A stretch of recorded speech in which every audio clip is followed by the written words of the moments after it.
Bonjour à toutes et à tous et bienvenue dans cette nouvelle vidéo conseil concernant la protection des plantes contre le gel. Donc la première chose à préciser dans cette vidéo, c'est que forcément les conditions météorologiques et notamment le gel et les résistances des plantes diffèrent selon les régions. C'est vraiment propre à chaque région. Je vais parler d'un point de vue général principalement. La première précaution à prendre, c'est d'adapter la plante par rapport à son environnement. Quand vous êtes dans une région froide, vous avez déjà beaucoup de choix au niveau des plantes. Il n'y a pas besoin d'aller chercher les plantes méditerranéennes qui ne résisteront pas. Et au contraire, dans la région méditerranéenne, les plantes de climat plus tempéré, plutôt froid, ne pousseront pas non plus. Donc chaque région a ses particularités, c'est ce qui fait le charme de chaque région et les différenciations de chaque type de terrain et type de climat. Voilà, donc restez vraiment sur des plantes adaptées. Et ensuite, si vous avez un coup de cœur sur une plante qui est plus ou moins adaptée, et bien à ce moment-là, il existe toujours des protections sur lesquelles on va arriver tout de suite. Voilà. Donc concernant les gelées, moi je vais surtout parler des gelées de printemps, puisque les gelées d'hiver, normalement les végétaux sont au repos et ils se débrouillent par eux-mêmes. La nature fait bien les choses. En hiver, une plante ne craint pas spécialement le froid, ou alors c'est qu'elle est vraiment pas adaptée à l'endroit où elle est. Donc c'est surtout au printemps qu'il faut faire attention, il faut être très vigilant, puisqu'une plante peut redémarrer, surtout quand on a des hivers assez doux et des printemps qui peuvent montrer des gelées d'un coup, comme ça, sans prévenir. C'est là qu'il faut faire de plus attention. Donc principalement en fin d'hiver, début de printemps, c'est ce qu'on appelle les gelées de printemps ou les gelées tardives. Voilà, ça arrive quand la plante monte en sève et c'est là que ça peut faire du dégât aussi bien sur la plante que sur le sol aussi, parce que tout se réveille et du coup voilà, ça peut tout remettre au repos d'un coup, ce serait dommage. Donc pour éviter ça, la première précaution à prendre déjà, c'est le paillage. Le paillage, donc tout simplement avec de la paille, hein, ça porte bien son nom, il y a plein d'autres matériaux pour le faire, mais la paille au moins c'est gratuit dans la plupart des cas, ou en tout cas facile à trouver, et ça va être un très bon isolant thermique, aussi bien pour maintenir la fraîcheur en été que pour maintenir la chaleur en hiver. Voilà, donc ça on va le mettre au sol pour éviter que les racines ne gèlent.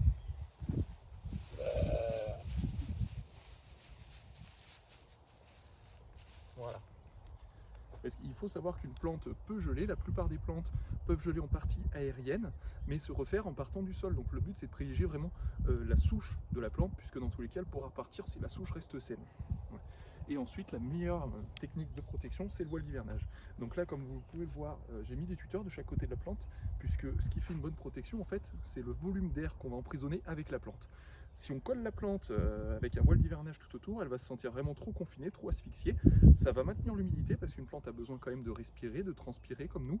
Ce qui fait qu'avec cette humidité, en fait, ça peut être pire que le froid. Vaut mieux une petite gelée sec plutôt qu'un coup d'humidité permanent qui peut apporter des maladies, qui peut détruire la plante et la détériorer aussi sur le long terme, autant voire plus que le froid. Donc on va essayer de garder un maximum d'air, puisque c'est vraiment cette zone tampon qui va faire une bonne isolation. C'est un peu comme le système d'un double vitrage. C'est pas le carreau qui fait l'isolation, c'est le verre qui est entre les deux feuilles de carreau. Là c'est exactement pareil, on va laisser de l'air, et plus il y aura d'air, plus l'air mettra longtemps à se rafraîchir. Donc voilà, là j'ai pris une housse, puisque c'est forcément déjà fait au niveau de la forme, donc c'est un peu plus simple, mais vous pouvez prendre du voile en rouleau, au niveau du voile de protection. Il y en a aussi en carré de 2 mètres par 2 ou de 2 mètres par 5 ou 2 mètres par 10. Il y a vraiment toutes les formes.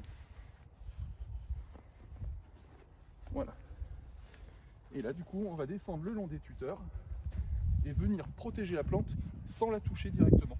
Et c'est ça qui va être le plus efficace, c'est vraiment de créer une atmosphère protectrice pour la plante sans l'asphyxier, sans la confiner.